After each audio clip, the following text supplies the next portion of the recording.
Well, this is the errors I came up with, and I'm inclined to accept this method because I've got my work is that's the closest to the working height of when I use the drills and so on.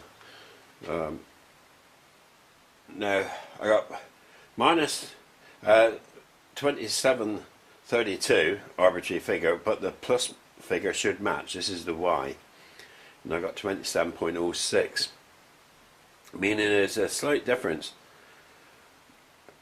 Now, it shows the inaccuracy of the head setup. On the X angle, we got 27.3, and that one is set up pretty good. I'll trim that one. We got plus 27.3 and minus 27.14, giving an error of 0.016 millimeters. Now this is because of a difference between there and down there somewhere, and so I'm inclined to go along with what the measurements I got off that edge finder. So I'm going to move my zeros to Y from 0 to minus 0.26, and my X I'm going to move from 0 to 0.16. Then I'll re-zero the drill. Don't think you can see the numbers, but so my Y goes to minus 0.26. Minus 0.26, and my X goes to plus 0.16.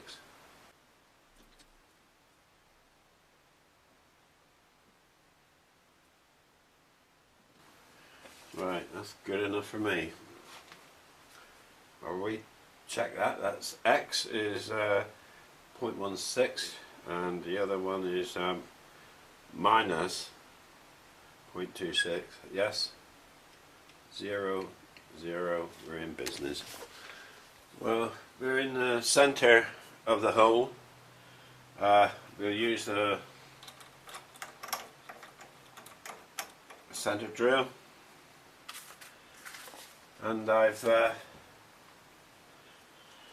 figured out that the holes are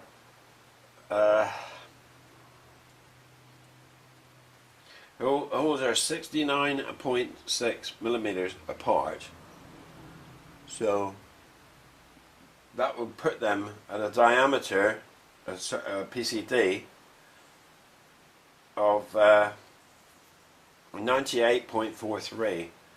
The radius, we need the radius, so the radius is 49.215.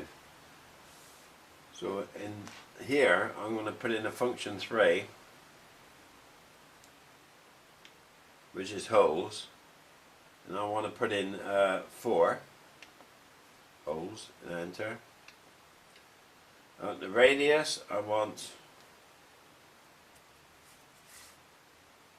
49.215.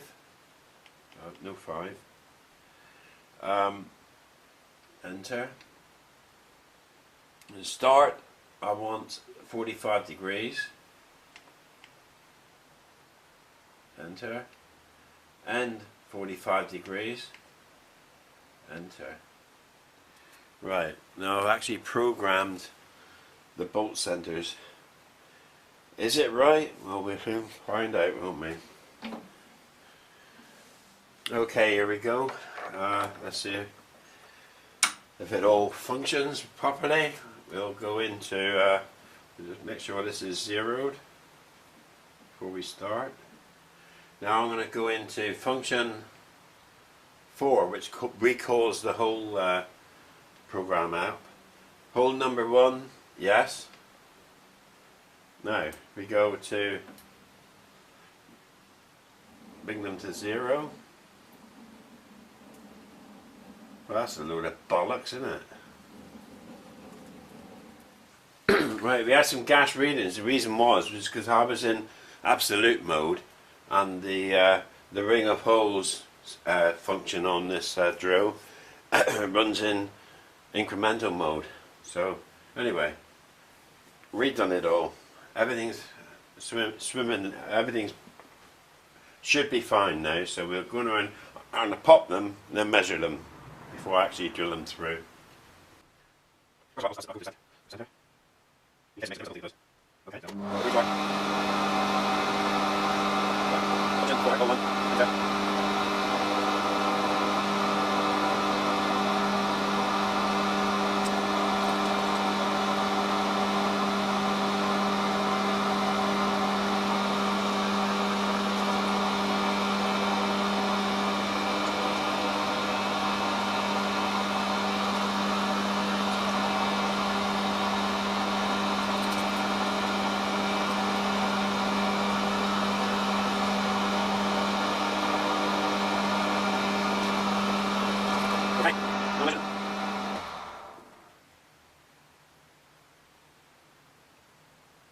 Yes, well, it's 69.6 as we worked it out. So now I'm gonna actually run through this again, but for my own sake, I'm gonna start off with the head in or the table in an arbitrary sort of position. Now I'm going to go straight into function 4. Hole 1.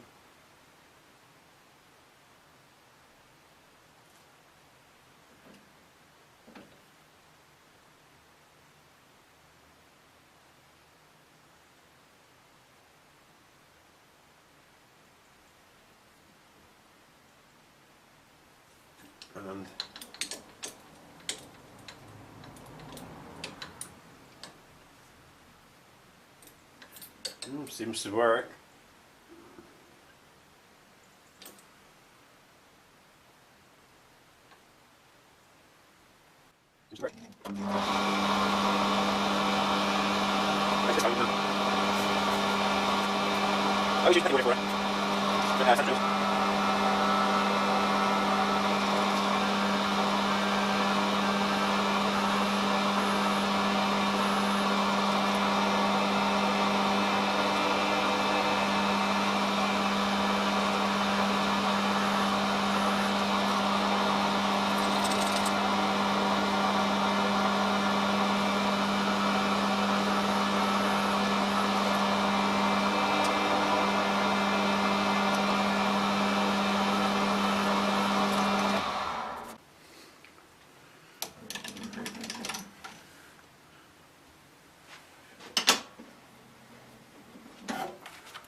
I'm going to open them up to size now, which is 5.2 mil,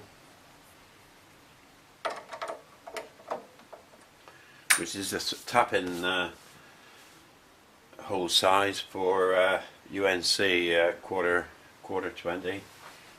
I'll drop the speed as well a bit here, I think.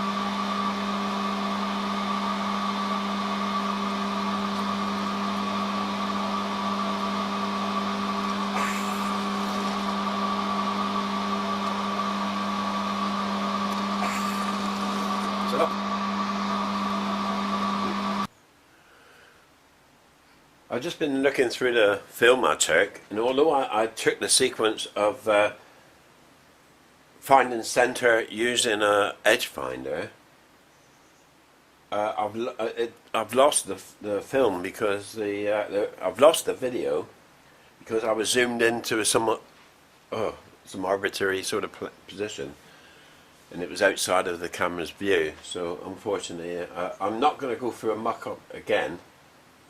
Well, I could do, but I want to explain that the problem with the coaxial centering device only works well if your head is absolutely spot on trammed true. Any error, any small error, will get magnified because of the long reach of the centering gauge. I found on my particular setup, which my X-axis swing is pretty spot on. I mean, I did that, and I still ended up with an error of 0.16 millimeters. This swinging this way, I can't control it easily. I got no natural adjustment for it. And that's one slightly more out, and I found out a difference of 0.25 millimeters, which is totally unacceptable for any reasonable accuracy. So what I'm saying is that the cheapo edge finder, which is about the length of a milling cutter, is in fact more accurate than this expensive coaxial centering device. In fact, I ran it on this hole here, and I consistently got accuracy down to 0.1 to 0.15, well, say 0.01 to 0.02 of a millimeter accuracy with a simple edge finder. It cost about £4, £3. Against a £60 coaxial centering device, which was a quarter of a mil out. Not because of the device, I add, it was because of the head wasn't absolutely true. But those errors aren't manifested or multiplied if you use the same length instrument to find the centre as it is you're going to use the cutter. So the head and table will be in the same place for finding the centre and for doing the milling. I want to push on with this, so I'm going to make a separate little video up showing the accuracy differences on these different types of center and edge finders.